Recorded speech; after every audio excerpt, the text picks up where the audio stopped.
Alors aujourd'hui, je vais vous parler des fausses croyances sur la médiumnité, sur le fait d'être médium. Et d'ailleurs, dans le Coven des médiums ou à l'Académie des âmes, c'est souvent ce que j'explique. Au début, je réexplique vraiment c'est quoi être un médium. Comment est-ce que ça se met en place à l'intérieur de nous.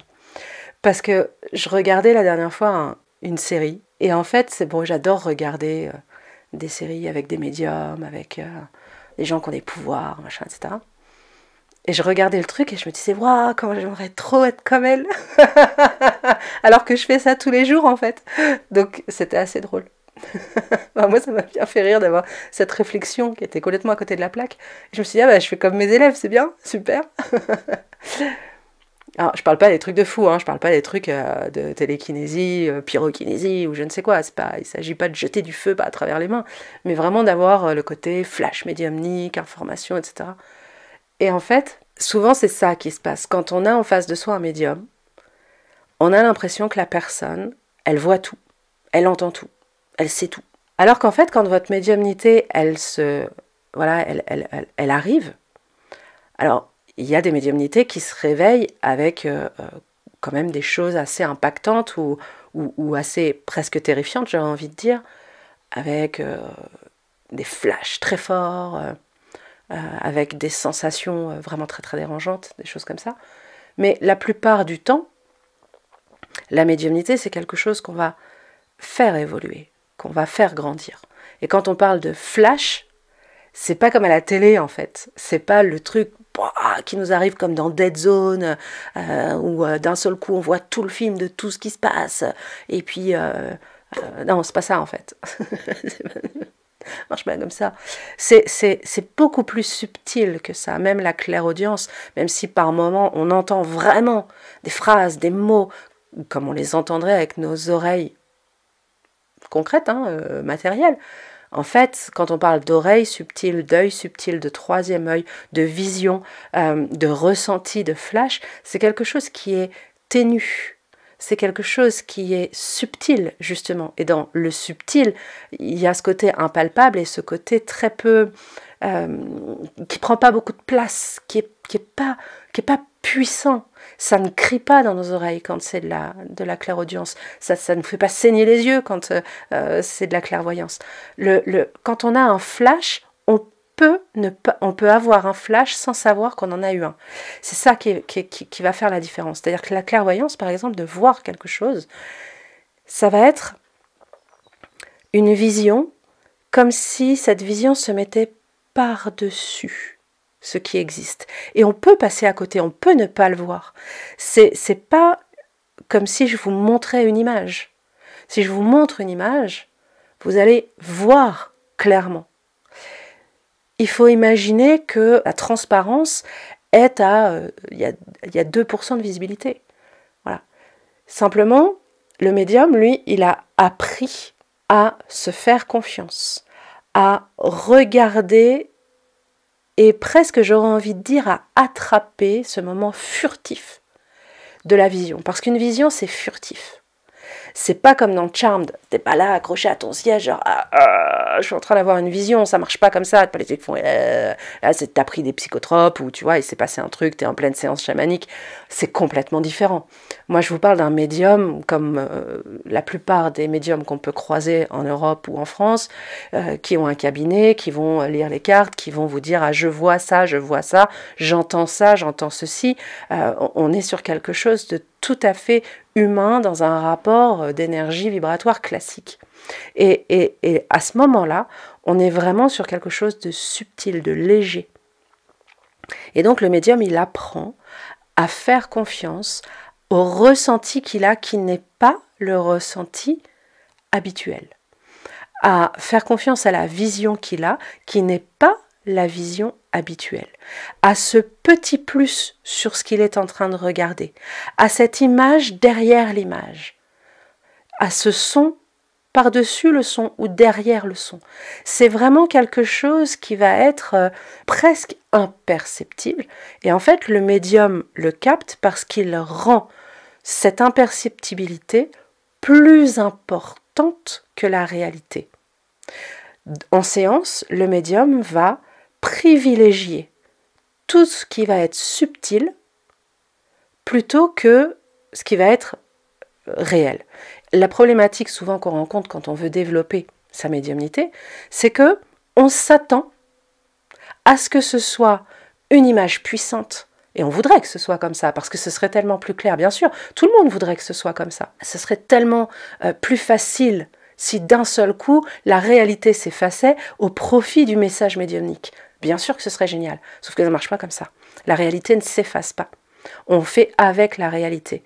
Et souvent, on s'attend à des messages très puissants. Quand un guide vient nous parler, on s'attend à une voix tonitruante qui se pose comme ça, très forte, ou à une main qu'on va sentir, qui va nous dire « je suis là maintenant, écoute-moi ».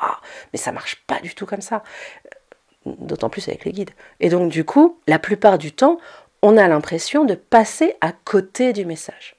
Et donc il faut faire un travail de revenir, mais qu'est-ce que j'ai ressenti qui était vraiment... Je me suis dit, bah non, c'est pas possible. Ou qu'est-ce que j'ai vu, je me suis dit, bah non, c'est pas possible. Ou qu'est-ce que j'ai entendu et où je me suis dit, bah non, j'ai rêvé. Parce qu'en fait, c'est ça le souci, c'est qu'on a tellement été habitués, éduqués, à se dire, mais non, ça n'existe pas. Mais non, ce n'est pas possible. Mais non, je n'entends rien. Mais non, je ne vois pas. Non, il n'y a pas de monstre dans le placard. Bien sûr que non, les ombres ne sont pas des vraies ombres. Ce sont tes yeux, c'est ton cerveau pendant la nuit. Mais oui, bien sûr. Enfin, voyons, on va quand même pas passer pour des fous. Et en fait, c'est toute cette subtilité qu'utilise l'univers, l'énergie, la vibration pour s'exprimer en nous, à travers nous, on l'a effacé, on l'a gommé au fur et à mesure des années. Et quand d'un seul coup ça revient, et souvent quand ça revient plus tard, ça revient avec force. D'un seul coup, il se passe quelque chose d'extraordinaire. Ah oui, bien sûr. Et après, ça revient plus. On n'entend plus pareil, on voit plus. On a eu une expérience incroyable. Et puis quand on la réclame, quand on en veut une autre, quand on veut un peu pour se rassurer aussi, on va pas se mentir, un peu pour être sûr, on l'a plus. Parce qu'en fait, c'est à nous, après ça, après justement cette preuve, parce que d'une certaine manière, c'est, oui, voilà la preuve que l'énergie existe, que l'univers existe, que Dieu existe, que les guides existent, que la médiumnité est vivante à l'intérieur de toi, oui, voilà la preuve. Et bien après, c'est à nous d'aller faire le travail, et qui est en fait quoi? Un travail d'écoute de soi, de confiance en soi, et d'estime de soi. Je dis souvent, moi, Bérangère, quand mon client me pose des questions sur sa vie en médiumnité ou quoi au caisse, moi, Bérangère, j'aurais envie de lui répondre, je sais pas, j'en sais rien. Alors là, tu me poses une colle. Mais vraiment, parce que moi, Bérangère, dans ma vie de tous les jours, si je ne déclenche pas ma médiumnité, par exemple, alors c'est pas quelque chose qu'on éteint complètement, hein, mais admettons, je suis en mode humain, terrestre, je sais pas, je la comprends pas, sa problématique, je ne sais pas. Ou alors je vais partir dans du coaching, des neurosciences, de la psychologie de comptoir, n'importe quoi. Mais pas en médiumnité. Par contre, quand je suis en séance, en fait, j'efface cette partie-là de moi. C'est-à-dire que j'affirme en moi, je ne sais pas. Ça veut dire que la réponse va me venir autrement. Et je sais, j'ai aucun doute qu'elle va me venir autrement. Je le sais. J'ai juste à rester posé, calme, écouter, et la réponse va venir. Mais la réponse qui va venir, elle va être furtive, elle va être subtile, et si vraiment moi je ne suis pas bien calée, prête à me croire à 100% et à vraiment écouter ce qui est en train de se passer dans la vibration, dans l'énergie autour de moi, qui va passer par des ressentis, de l'audio, des visuels, des goûts, des sensations, je sens que c'est ça. Si j'écoute pas ça et que je me fais pas confiance, je vais moi aussi dire que ma médiumnité, elle ne fonctionne pas. Alors qu'en fait, elle fonctionne très bien. Et pour chacun d'entre vous, c'est la même chose. Elle fonctionne très bien. Simplement, c'est compliqué pour vous d'accepter le fait que ce sera toujours moins bruyant, moins visible et moins facile à ressentir que le reste de la vie, qu'une émotion qui vous traverse. Alors évidemment, le doute, les peurs, etc., ça joue contre vous aussi. Et c'est pour ça qu'il faut vraiment développer dans sa médiumnité, la confiance en soi, l'estime de soi et sa propre légitimité. Alors oui, c'est compliqué de poser sa légitimité, de poser sa confiance, de poser son estime. C'est quelque chose qui est compliqué. Parce que on a envie de dire, surtout vu l'éducation qu'on a eue, qui suis-je? Qui suis-je pour avoir le droit de transmettre l'énergie universelle à quelqu'un?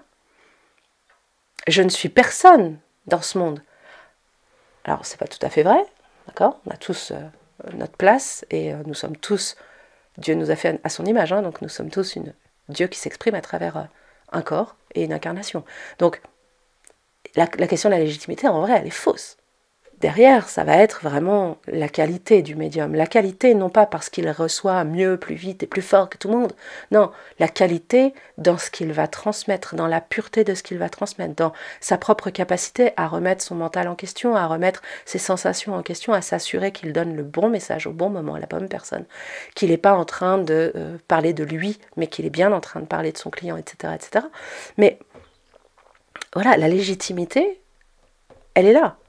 La confiance, c'est à vous de vous l'accorder. Donc, c'est plus ce travail-là qui est à faire. Et lorsque vous vous dites, ok, je pose la légitimité, je pose la confiance. Voilà. Je n'ai pas de raison de ne pas la poser. Si Bérengère Musard peut le faire, n'importe qui peut le faire, en fait. Voilà, parce que Bérengère Musard n'est pas plus que n'importe qui d'autre.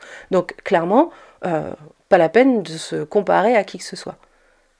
C'est seulement une fois que j'ai posé ça, légitimité, confiance, que je vais pouvoir me mettre à l'écoute. Et pas à l'écoute de moi. Pas à l'écoute de... pas une écoute en se disant « Ah ben voilà, je reçois rien. Bon, ben en fait, au final, j'avais tort. Je ne suis pas légitime. Et puis, bah, de toute façon, c'est vrai. Pourquoi est-ce que je recevrais ?» Enfin, vous voyez, vous pouvez vous auto-saboter autant que vous voulez. Il ne s'agit pas de se faire un marmonnage intérieur pendant ce temps-là.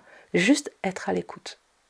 Et attraper la moindre image, la moindre sensation, la moindre début d'une image, ça peut même être une couleur. Au tout début, c'est ça. C'est juste une couleur, c'est juste une sensation. Et bien sûr que derrière, il y a le mental qui dit « Oui, mais je ne crois pas que ce soit ça, mais je ne vois pas pourquoi, je ne comprends pas. » Il faut quand même savoir que la plupart des médiums ne comprennent pas ce qu'ils sont en train de raconter à leurs clients. C'est normal, ils ne sont pas leurs clients. C'est vraiment important d'être au service de l'énergie. Alors la bonne énergie, évidemment, je n'ai pas besoin de le répéter, mais d'être au service de l'énergie, c'est important.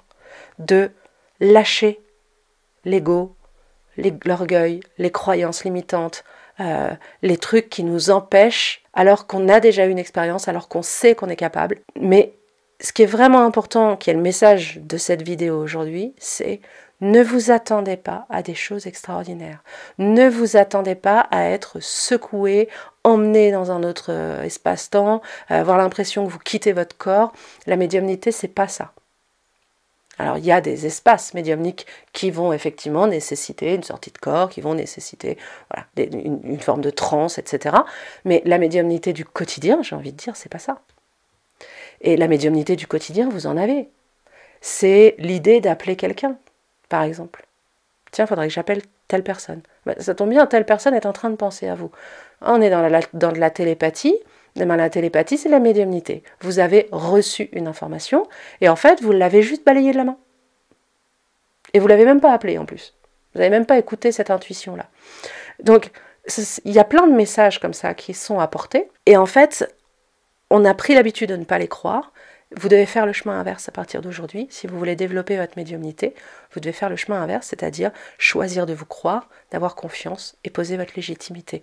Et soyez à l'écoute des choses qui ne sont pas forcément extravagantes, mais qui sont comme des appels du pied, un petit touk-touk très très léger, et qui ferait toute la différence dans votre façon de recevoir l'information. J'espère que ça vous aide et puis évidemment, si vous avez envie d'aller plus loin, de développer votre médiumnité, de développer la canalisation, allez sur mon site www.berangeremusard.fr. Vous avez des formations, des écoles. N'hésitez pas, c'est le moment de vous former. À bientôt.